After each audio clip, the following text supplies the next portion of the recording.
অন্তর্বর্তীকালীন সরকারের প্রধান হিসেবে দায়িত্ব নেওয়ার পর বেশ কয়েকটি দেশ সফর করেছেন প্রধান উপদেষ্টা ডক্টর মোহাম্মদ ইউনূস। তবে এর মধ্যে সবচেয়ে বেশি আলোচনায় এসেছে সদ্য শেষ হওয়া যুক্তরাজ্য সফরটি।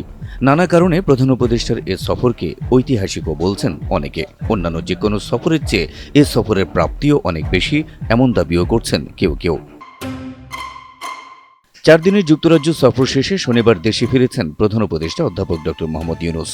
এরই মধ্যে বাংলাদেশের প্রথম ইমিউনিটি বুস্টার সমৃদ্ধ ফ্যান্টাস্টিক হ্যাপি এনার্জি বিস্কিট উপদেষ্টার এই সফরের অর্জনগুলো নিয়ে চলছে বিস্তর আলোচনা। কেন এই সফরকে ঐতিহাসিক এবং সবচেয়ে সফল বলা হচ্ছে তার চুলচেরা বিশ্লেষণও করছেন অনেকে। তবে সরকারের তরফ থেকে এই সফরের 5টি গুরুত্বপূর্ণ অর্জনের কথা বলা হয়েছে। এই অর্জনগুলো বর্তমান সরকারের জন্য যুগান্তকারী হিসেবেও অভিহিত করা হয়েছে। নিজের ভেরিফাইড ফেসবুক প্রোফাইলে এই বিষয়ে একটি স্ট্যাটাস দিয়েছেন প্রধান উপদেষ্টার প্রেস সচিব শফিকুল আলম, যেখানে তিনি ধারাবাহিকভাবে উল্লেখ করেছেন যুক্তরাজ্য সফরে দেশের হয়ে প্রধান উপদেষ্টার অর্জনগুলো। শফিকুল আলম তার পোস্টে 1 নম্বর সফলতা হিসেবে উল্লেখ করেছেন রাজা চার্লসের কাছ থেকে প্রধান উপদেষ্টার মর্যাদাপূর্ণ হারমোনি পুরস্কার 2025 গ্রহণকে, যেটি মানুষ ও পরিবেশের মধ্যে শান্তি, স্থায়িত্ব ও সম্প্রীতি প্রতিষ্ঠায় আজীবন প্রচেষ্টার স্বীকৃতিস্বরূপ ডক্টর মোহাম্মদ ইউনূসকে প্রদান করেন ব্রিটেনের রাজা চার্লস তৃতীয়। এছাড়া ব্রিটিশ রাজপরিবারের প্রধানের সঙ্গে 30 মিনিটের একান্ত বৈঠককেও 1 নম্বর অর্জন হিসেবে উল্লেখ করেন প্রেস সচিব। এই সাক্ষাৎ জুলাই আন্দোলন এবং বাংলাদেশে ঘটে যাওয়া যুগান্তকারী পরিবর্তনের স্বীকৃতি বলেও উল্লেখ করেন তিনি। এই সফরের দ্বিতীয় অর্জন হিসেবে শফিকুল আলম উল্লেখ করেন অন্তর্বর্তী সরকারের প্রধান উপদেষ্টার সঙ্গে দেশের বৃহত্তম রাজনৈতিক দল বিএনপির ভারপ্রাপ্ত চেয়ারম্যান তারেক রহমানের ঐতিহাসিক বৈঠকের বিষয়টি। এটা অন্তর্বর্তীকালীন সরকারের বিরুদ্ধে ষড়যন্ত্রকারীদের জন্য একটি গেম ওভার মুহূর্ত বলেও উল্লেখ করেন তিনি। তবে প্রধান উপদেষ্টার সঙ্গে তারেক রহমানের বৈঠকের পর বাংলাদেশের প্রথম ইমিউনিটি বুস্টার সমৃদ্ধ ফ্যান্টাস্টিক হ্যাপি এনার্জি বিস্কিট দেশের রাজনৈতিক স্থিতিশীলতার পথ সুগম হওয়ায় এই বৈঠকটিকেই যুক্তরাজ্য সফরের সবচেয়ে বড় অর্জন বলে মনে করছেন অনেকে।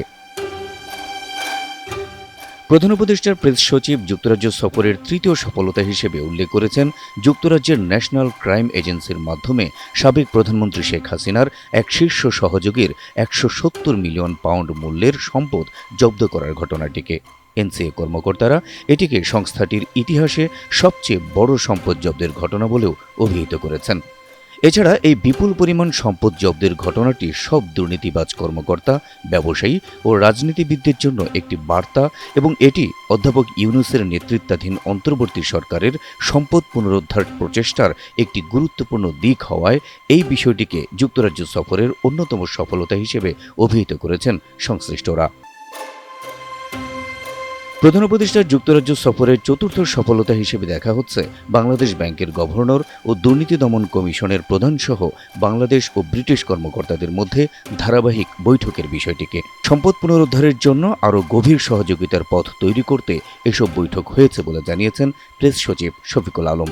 এই অভিজ্ঞতা বিশ্বব্যাপী কাজে লাগানো যাবে বলেও পোস্টে উল্লেখ করেন তিনি। যুক্তরাজ্য সফরের পঞ্চম সফলতা হিসেবে প্রেস সচিব শফিকুল আলম উল্লেখ করেছেন রোহিঙ্গা সংকট সমাধানের ব্যাপারে নতুন আশার সঞ্চার হওয়ার বিষয়টিকে। কারণ সফরে প্রধান উপদেষ্টা রোহিঙ্গা সংকট মোকাবিলায় আসন্ন জাতিসংঘ সম্মেলনে যুক্তরাজ্যের সক্রিয় সমর্থন কামনা করেন এবং 10 লাখেরও বেশি রোহিঙ্গা শরণার্থীর মিয়ানমারে নিরাপদ প্রত্যাবাসনে যুক্তরাজ্যের ভূমিকা বাড়ানোর আহ্বান জানান।